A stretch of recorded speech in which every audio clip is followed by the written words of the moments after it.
Feeling super good, Dogman is on duty at Okatie Elementary School. The famous canine crime fighter is greeting students and visiting classrooms, delivering his brand new book. Students are excited to meet one of their favorite storybook heroes and can't wait to dig into his latest adventure. What I really like about Dogman is I get to read it with my little brother, and I've read the entire series, and I'm just glad that there's another book in the series. Dogman!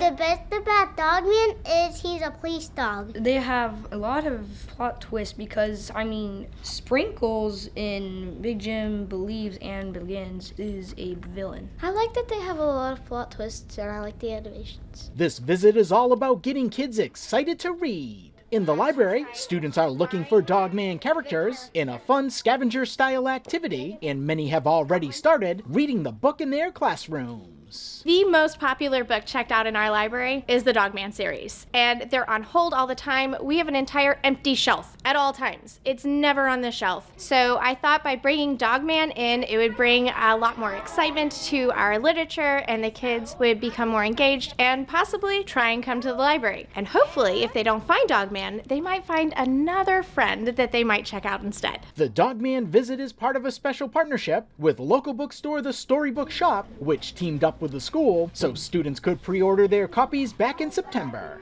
At Okatie Elementary School, Ron Lopes, Beaufort County School District.